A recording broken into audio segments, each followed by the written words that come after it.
완벽하게 패배한 것입니다. 본격적인 이야기로 들어가기 전에 좋아요 버튼 한번 부탁드립니다. 두 거장의 극명한 대비, 이기심 대 이타심 베컴은 경기장에서 가장 위대한 두 슈퍼스타를 저울질하며 인터뷰를 시작했습니다. 역사상 가장 뛰어난 천재들과 함께 뛰었던 전직 선수의 렌즈를 통해 그는 이번 경기에서 메시와 손흥민이 보여준 전술적 운용 방식의 근본적인 차이를 짚어냈습니다. 어제 VIP석에 앉아 저는 완전히 상반된 두 축구 철학이 정면으로 충돌하는 것을 목격했습니다. 베컴이 진지하게 입을 열었습니다. 인터 마이애미가 압박에 갇혀 고전할 때 레오 메시는 그의 커리어 내내 해왔던 일을 했습니다. 바로 스스로 경기를 해결하려 한 것이죠. 포위당했을 때 레오는 깊숙이 내려와 공을 받았고 3명, 심지어 4명의 LAFC 선수들을 드리블로 뚫고 나가며 활로를 찾으려 했습니다. 그것은 팀을 짊어지려는 영웅의 본능이자 천재에게 필요한 일종의 이기심이었습니다. 하지만 반대편 진영을 보십시오. 베컴이 차이점을 지적했습니다. 전반 37분 손흥민의 플레이를 보세요. 역습 상황에서 속도를 올려 드리블할 때 그는 공격수로서 극히 기이한 행동을 했습니다. 의도적으로 속도를 줄인 겁니다. 베컴은 이 역설을 설명했습니다. 리그에서 가장 빠른 선수가 왜 일부러 속도를 줄였을까요? 그것은 매우 정교한 미끼이자 덫이었습니다. 손흥민은 우리 팀 최고의 수비수 4명이 자신의 궤도, 중력, 그래비티 안으로 완전히 빨려 들어오기를 기다리기 위해 템포를 늦췄습니다. 덫이 바로 그 순간 그는 쇄도하는 다비드 마르티네즈를 향해 치명적인 패스를 찔러 넣어 골을 만들어냈습니다. 러가 위대한 개인의 고군분투로 축구를 했다면 손흥민은 잔인한 이타심으로 축구를 했습니다. 그는 마이애미 수비진 눈앞에서 완벽한 축구 레슨을 펼쳐 보였습니다. 상대의 집중 견제와 압박 그 자체를 상대방의 사형 선고로 뒤바꿔버린 겁니다. 그 지능적인 플레이는 우리가 구축한 수비 시스템의 한계를 완전히 벗어난 것이었습니다. 답답함의 해답, 메시는 왜 골을 넣지 못했는가? 이 경기에서 가장 참담한 통계 중 하나는 리오넬 메시가 90분 내내 단 한 번의 유효 슈팅도 기록하지 못했다는 사실입니다. 대중은 인터 마이애미의 빈약한 미드필더진을 탓했지만 베컴은 충격적인 전술적 디테일을 공개하며 진짜 파괴자를 지목했습니다. 많은 전문가들이 왜 러에게 슈팅할 공간조차 없었는지 의아해합니다. 그 해답은 LAFC의 두꺼운 수비 라인에 있는 것이 아니라 바로 그들의 7번 선수에게 있습니다. 베컴이 약간의 무력감이 섞인 목소리로 말했습니다. 손흥민의 공격 스탯은 화려합니다. 양팀 최다인 5번의 결정적 기회를 창출했죠. 하지만 중계 카메라가 크게 주목하지 않은 것은 바로 그의 비상식적일 만큼 헌신적인 수비 가담이었습니다. 베컴이 상세히 분석했습니다. 러가 플레이메이킹을 위해 중원으로 깊숙이 내려올 때마다 러의 패스기를 차단하기 위해 가장 먼저 나타난 사람은 다름 아닌 손흥민이었습니다. 러가 느꼈을 극도의 좌절감을 상상해 보십시오. 그는 프리미어리그 득점왕 출신의 스트라이커를 상대하고 있는데 그 스트라이커가 기꺼이 자기 진영까지 내려와 정통 수비형 미드필더처럼 쉼없이 뛰며 수비하고 있었던 겁니다. 손흥민의 엄청난 활동량과 전술적 규율의식은 인터 마이애미의 생명줄을 완전히 끊어놓았습니다. 그는 굳은 일을 하는 노동자가 되기 위해 킬러로서의 체력을 기꺼이 희생했습니다. 상대팀의 가장 빛나는 에이스가 가장 열정적으로 압박을 가하는 선수일 때 도대체 어떻게 공을 전개할 수 있겠습니까? 왕의 분노를 해독하다.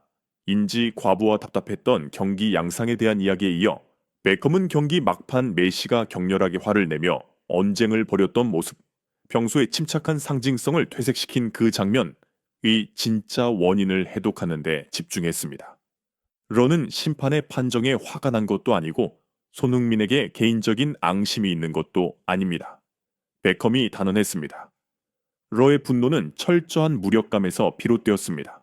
스포츠 심리학의 관점에서 볼 때 그것은 천재가 겪는 인지 과부하 상태입니다. 같은 잔디 위에서 뛰는 다른 천재에게 자신이 완벽하게 압도당하고 있다는 뼈아픈 현실을 깨달았을 때 나타나는 현상이죠. 그는 경기의 상징적인 순간을 되짚었습니다. 경기 막판 손흥민이 소름 끼치도록 고요한 드래그백으로 골키퍼 댄 세인트클레와 우리의 마지막 센터백마저 농락했을 때 그것은 단순한 기술적 플레이가 아니었습니다. 챔피언의 자존심을 정면으로 찌르는 일격이었습니다. 페널티 박스 안을 산책하듯 누비는 그 모습은 프리미어리그 시절 손흥민의 가장 파괴적이었던 전성기를 떠올리게 했습니다. 바로 그 순간 런은 수십억 명의 눈에 자신이 여전히 축구의 신일지 몰라도 적어도 오늘 이곳 로스앤젤레스에서만큼은 절대 권력의 왕홀이 손흥민의 손에 쥐어져 있다는 걸 깨달은 것입니다. 그 분노와 언쟁은 자신과 팀이 이토록 비참하게 빛을 잃었다는 사실을 도저히 받아들일 수 없었던 위대한 챔피언의 우발적인 감정 표출일 뿐입니다. 뼈아픈 인정, 내부자의 배신 행위 인터뷰를 마무리하며 데이비드 베컴은 목소리를 낮추고 가슴 아픈 비하인드 스토리 하나를 털어놓았습니다. 이는 손흥민의 흡입력과 압도적인 기량이 인터 마이애미 스타 군단의 전의와 자부심을 어떻게 무너뜨렸는지 보여주는 가장 명백한 증거였습니다. 구단주로서 저를 가장 아프게 한 건 전광판의 0대3 스코어가 아니었습니다. 베컴이 씁쓸하게 말했습니다. 인터 마이애미가 마음가짐에서부터 완전히 패배했음을 깨닫게 한 것은 종료 휘슬이 울린 직후의 순간이었습니다. 90분 내내 손흥민에게 체력적으로 고문당하고 전술적으로 굴욕을 맛본 우리의 철벽 센터백 막시밀리아노 팔콘이 무슨 짓을 했는지 아십니까? 그는 분노한 러메시를 위로하러 달려가거나 쓰러진 동료들의 멘탈을 다잡아주는 대신 존경심이 가득한 얼굴로 손흥민과 유니폼을 교환하기 위해 하프라인을 가로질러 미친 듯이 달려갔습니다. 잉글랜드 전설의 얼굴에 극도의 실망감이 번졌습니다. 당신의 방패와 창을 든 전사가 전쟁터 한가운데서 적장의 위험에 반해 고개를 숙일 때 당신의 신념체계는 이미 내부에서부터 완전히 붕괴된 것입니다. 어제 경기에서 손흥민은 피치 위에 인터 마이애미 선수 11명을 물리친 것에 그치지 않았습니다. 그는 그들의 의지를 꺾어버렸고 미국 전역의 존경심마저 정복해버렸습니다. 전문가들의 반응과 결론 데이비드 베컴의 날카롭고도 진솔한 이 분석은 구단주의 이토록 솔직한 태도를 높이 평가한 언론의 강력한 공감을 이끌어냈습니다. 게리 네빌, 베컴의 옛 동료 스카이 스포츠.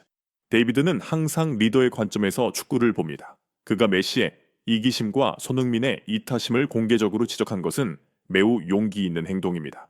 이는 인터 마이애미가 한 개인에게 지나치게 의존하는 심각한 전술적 위기에 직면해 있는 반면 LAFC는 손흥민의 손을 거쳐 무시무시한 집단 기계로 업그레이드 되었음을 보여줍니다. 디 애슬레틱. 베컴이 폭로한 팔콘의 유니폼 교환 디테일은 이 경기의 심리적 너가웃 펀치였습니다.